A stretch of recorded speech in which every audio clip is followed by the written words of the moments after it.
Good evening, সকলকে আমার চ্যানেলে আরও একবার স্বাগত জানাই। আর আজকে হলো 18ই জানুয়ারি, আর এখন বাজে ওই সন্ধ্যা 6টা 6:30 নাগাদ। আমি একটু আগেই পড়িয়ে এসেছি। আর আজকে আমরা যাব ঘুরতে। অনেকদিন আগে থেকেই প্ল্যানটা হয়েছে, তো দাদা আমাদের নিয়ে যাচ্ছে সকলকে।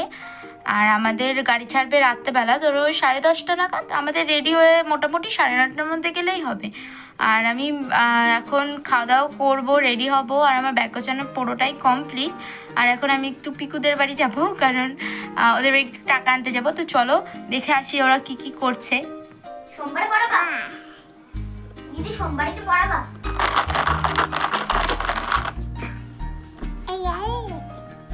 প্রথমেই টাকাটা নিয়ে নিলাম, তারপরে দেখলাম চিকু বাবু চলে এসেছে।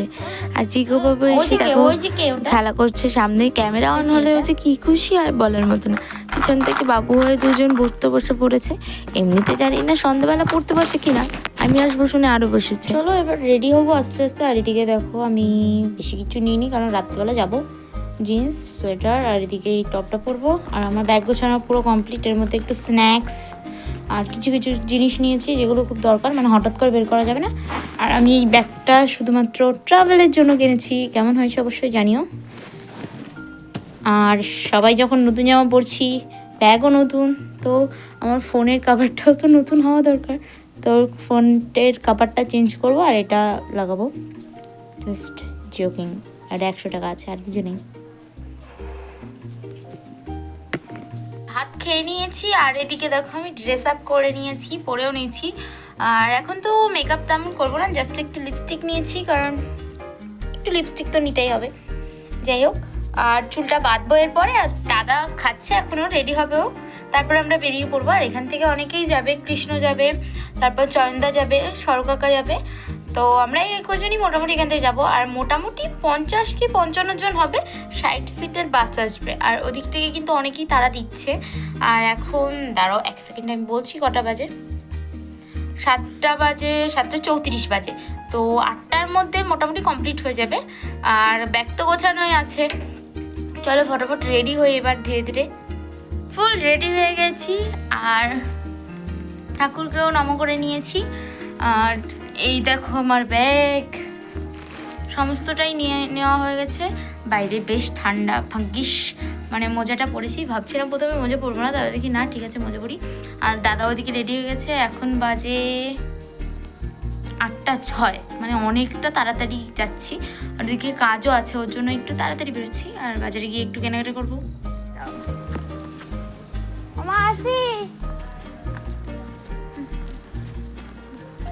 চলো আমরা বেরিয়ে পড়েছি। কৃষ্ণ কিন্তু আগেই চলে গেছে, বললাম কাজ আছে তাই। আর আমরা এখানে চলে এসেছি, আমি আর দাদা বাজারে যাওয়ার জন্য।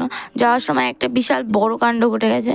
ব্যাপারটা হচ্ছে আমার নতুন জুতো, বাট জুতোটা যে কীভাবে ছিঁড়ে গেল বুঝতেই পারি। তো এই যে জুতোটা দেখছো, এটা আমি সবে কিনে নিয়ে এলাম। টাকা ছিল ভাগ্যিস কাছে, তাই জন্যই কিনতে পারলাম। আর দোকানদার চেনাও ছিল, বাকি নিলেও কোনো অসুবিধা ছিল না, বাট আমি টাকাটা দিয়ে এসেছি। তো এখানে দেখো আমরা ঢুকছিলাম যখন, তখনই গাড়িটা এসছে সবে। আর পিছনে কিন্তু ছেলেপেলেরা সব কাজে লেগে গেছে, কারণ আমাদের সমস্ত কিছু এখান থেকেই নেওয়া হবে। বিনয়দাও চলে এসেছে এখানে। সমস্ত কিছুটা এখন গাড়ির পিছনে লাগানো হচ্ছে, মানে এখানে রাখা হচ্ছে।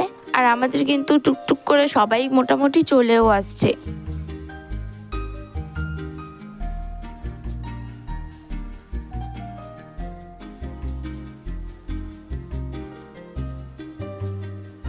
বললামই তো অনেক আগে গিয়েছি, আমরাও গিয়েছি, গাড়ি ঢুকেছি, তাই কোনো কাজ ছিল না, তাই ভাবলাম এটাই বানিয়ে নিই। আর এদিকে কিন্তু মালপত্র গোছানো মোটামুটি কমপ্লিটই হয়ে গেছে, আর একটুখানি আছে।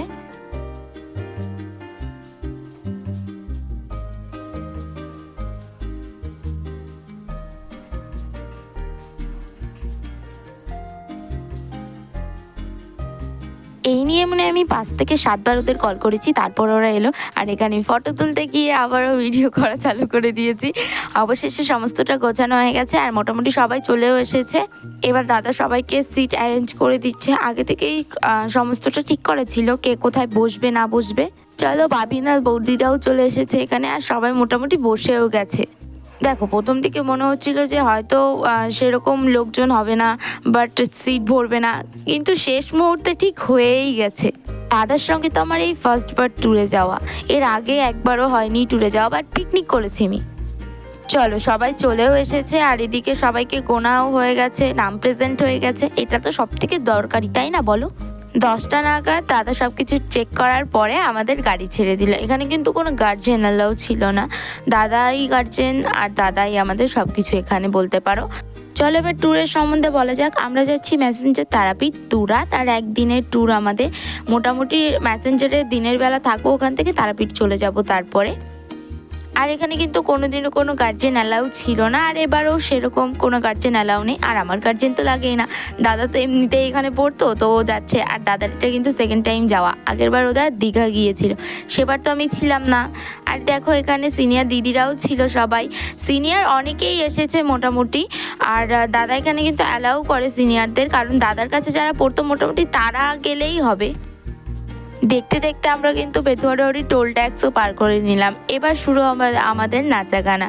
আসলে কি বলো তো, পিকনিকে যাওয়ার সময় যদি একটু নাচ গান না হয় তাহলে হয় বলো। আর ওই দেখো বাবিন টুকি মারছে ওখান থেকে, গান ভালো না হলে নাচ হয় বলো। আমি তো জায়গায় বসে একটু হেলছিলাম দুলছিলাম। তারপরে শুরু হলো আমাদের অরিজিনাল নাচ। নাচের ভিডিওটা আমার কাছে নেই, বাট আমরা খুব মজা করেছি, খুব মজা করেছি। তো নাচা গানা করার পরে এখন একটুখানি হাঁপিয়ে পড়েছি। আর গানের সঙ্গে অ্যাকচুয়ালি আনকানেক্টেড হয়ে গেছে ব্লুটুথটা, ভীষণ প্রবলেম হচ্ছিল। প্রায় 1.5 ঘন্টা 2 ঘন্টার নাগাদ আমরা জার্নি করে তারপর বহরমপুরে নামি। এখানে একটু ফ্রেশ হতে নামি, কারণ এখনও অনেকটা রাস্তা আর অন্ধকারের মধ্যে কোথায় থামবো না থামবো, তাই জন্য এখানেই সমস্তটা করা হলো। আমরা যাদের যাদের খিদে পেয়েছিল মোটামুটি খাবার এখানেই খেয়ে নেওয়া হলো। আর যারা যারা যাওয়ার কথা ছিল বাথরুমে তারাও গেছে।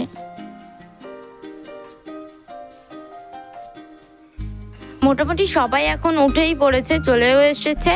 আর এবার গাড়ি ছাড়ার পালা। চলো এবার তাহলে আমরা রওনা দিই আমাদের গন্তব্যের দিকে। তোমাদের তো আমি আগেই বললাম এটা দাদার সঙ্গে আমার ফার্স্ট ট্যুর, তো আমি খুব এক্সাইটেড ছিলাম এই ট্যুরটা নিয়ে, কেমন হবে, কোথা দিয়ে কি করব না করব। এখনও 12:30 মতো বেজে গেছে, তো মাঝে আমরা একটু খাওয়া দাওয়া করে নিয়েছিলাম। আর এখানে দেখো আমরা একটা ব্রিজ পার হলাম, এটা ঠিক কী ব্রিজ ছিল আমার এখন মনে পড়ছে না, বাট এই ম্যাসেঞ্জার যাওয়ার সময় মুর্শিদাবাদের পরে এই ব্রিজটা পড়ে। রাতের বেলা আর ভিউ কেমন আসবে বলো, এরকম অন্ধকারেই দেখতে হবে, কিছু করার নেই। কোন কটা দেখি এরকম ভাবে চেঁচাই উঠছে, আমি সত্যি আছি।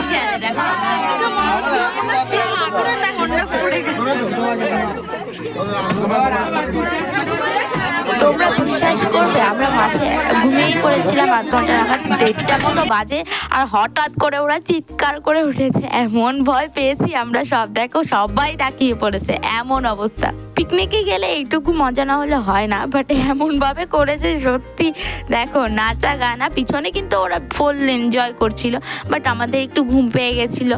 আর দাদা বলেছে কালকে সারাদিন যেহেতু ঘুরতে হবে, তো আজকে একটু রেস্ট নেওয়া ভালো। আবার ওদের চেঁচামেচি বন্ধ হওয়ার পরে 1.5-2 ঘন্টা মতো ঘুমিয়েছি। তারপর উঠিয়ে দেখি আমরা প্রায় ম্যাসেঞ্জারের কাছে চলে এসেছি। রাস্তা কিন্তু ঘুটঘুটে অন্ধকার ছিল। আমার এখানে খুব ভয় লাগছিল যে বাই চান্স তোর এখানে ডাকাতি হয়ে গেল। মানে এমন ফাঁকা নির্জন জায়গা বলার মতো না। 2-1টা গাড়ি সামনে থেকে 2-1বার আসে, ওই দেখো যেমন এখন একটা গাড়ি আসছে, তারপরে তো আর কোনো গাড়িই নেই, আমাদের গাড়িই চলছে। আর দুপাশে পুরো জঙ্গলে ভরা। যদি আমরা কালকে সকালেও এই রাস্তা দিয়েই যাই তাহলে তোমাদের দেখাতে পারবো। আর আমরা কিন্তু ওই ভোর 3:30 নাগাদ পৌঁছে গেছি ম্যাসেঞ্জারে। আমরা যে এত তাড়াতাড়ি পৌঁছাবো সেটাও ভাবিনি, আমরা ভেবেছিলাম ভোর 4:30 কি 5টার দিকে পৌঁছাবো, বাট 3:30টার মধ্যে পৌঁছে গেছি। 3টে বাজে 3টে, আর আমরা চলে এসেছি। আর বাইরে ওইখানে লাইট দেখা যাচ্ছে, পুরো অন্ধকার, বা স্ক্রিনটা এখনো নামা যাবে না,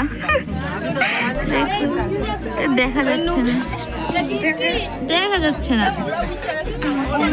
আমরা এতই তাড়াতাড়ি চলে এসেছি, পুরো ফাঁকা জায়গা, এখনো একটাও বাস আসেনি। আমরা নামার পরে একটু পরে বাস এসছে। মোটামুটি এখন 5:30 বাজে, আর আমরা তখন ঘুমোচ্ছিলাম। ঘুমানোর পরে এখন উঠে দেখি দাদা আমাদের ডাকছে যে চা বিস্কিট খাওয়ার জন্য। নেমে দেখি বাবা অনেক বাস চলে এসছে, আর কখন এসছে আমরা তো সেটাও বুঝতে পারিনি। দেন আমরা ফ্রেশ ট্রেশ হলাম এখানে। দাদা কিন্তু খাওয়ার জন্য আমাদের আগে থেকেই ডাকছে।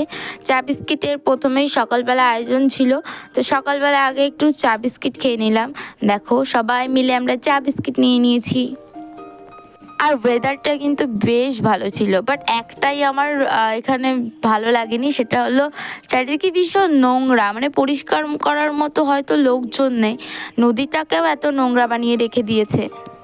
সবাই খাওয়া দাওয়া করতে করতেই মোটামুটি এদিক ওদিক ঘুরতে বেরিয়ে পড়েছে। সাতমাই কাকারাও বেরিয়ে পড়েছে এদিকে দেখো। আর আমাদের রাত্রেবেলায় এখানে তাঁবুটা পাতিয়ে রাখা হয়েছিল যাতে অন্য কেউ জায়গা না নিতে পারে। দাদা তো এখানেই আছে সমস্তটা দেখাশোনা করার জন্য। আর আমাদের সকালবেলার ব্রেকফাস্ট একটু পরে রেডিও হয়ে যাবে। চারিদিকে কিন্তু দেখতেই পাচ্ছ প্রচুর লোকজন এসছে, যেহেতু আজকে সানডে তো আরও বেশি লোকজন এসছে। আমরা চা বিস্কিট খেয়ে একটু বেরিয়ে পড়েছি ঘুরতে।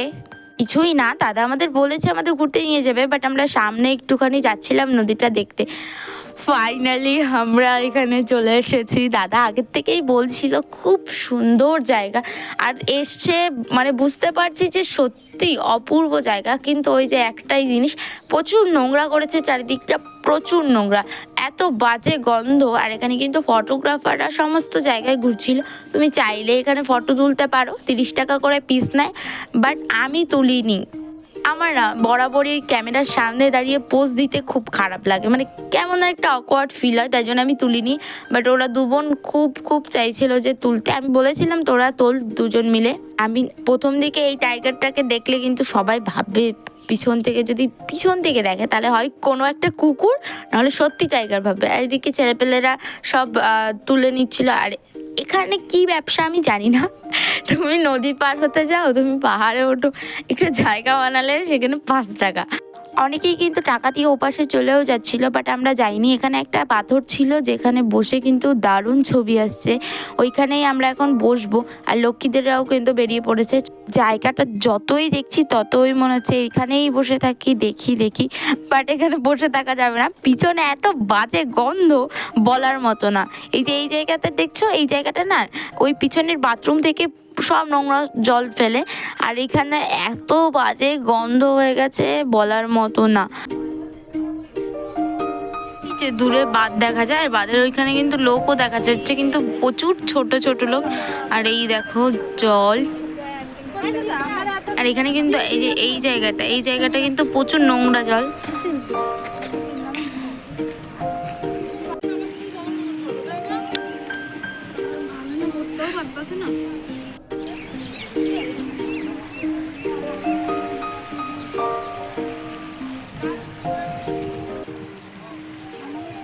মোটামুটি আমরা ঘোরা কমপ্লিট করে নিলাম। আর ওদিকে কিন্তু দাদা আমাদের ডাকও দিচ্ছিল যে ব্রেকফাস্টের টাইম হয়ে গেছে চলো।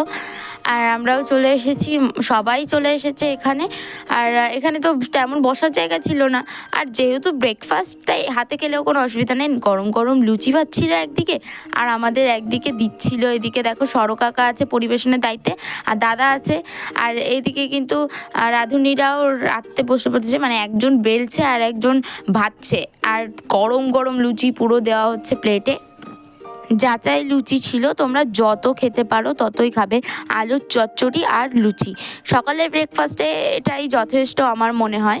আর এদিকে কিন্তু আমি প্লেট নিয়েও নিয়েছি, আমার তো ভীষণ খিদে পাচ্ছিল। এদের মধ্যে থেকেই যাদের খাওয়া হচ্ছিল তারা কিন্তু প্লেট ফেলে দিয়ে চলে যাচ্ছিল, আর আমরা যারা নতুন ছিলাম তারাও এখান থেকেই নিয়ে নিলাম। এবার বল, এই দেখ ক্যামেরা অন হলে সব চুপ। না হতো না, দাঁড়া ভাইরাল। বল ভাই, একটা প্লেটে 3টে পরোটা, 3টে লুচি আছে এখানে। এত স্বাদ কেন? আরে না ভাই, খেয়ে যা, অসুবিধা নেই, ঠিক আছে। বল যে প্লেট নিয়ে রয়েছিস তুই নিজে। এটা আবার ঢোঙায় এখন তরকারি আছে একটুখানি, ঠিক আছে। আমাদের ভাই জায়গা দেয় না এটা, ঠিক আছে। এটা ছিল আমাদের সকালের ব্রেকফাস্ট। তো এটা খাওয়া দাওয়ার পরে আমরা রেডি হয়ে তারপর বেরোবো ঘুরতে। তো ফার্স্ট পার্টটা এখানেই শেষ করছি, কেমন লাগলো অবশ্যই জানিয়ে যেও। আর এর পরের পার্ট দেখতে হলে কিন্তু আমার চ্যানেলটাকে নতুন হলে সাবস্ক্রাইব করে নিও।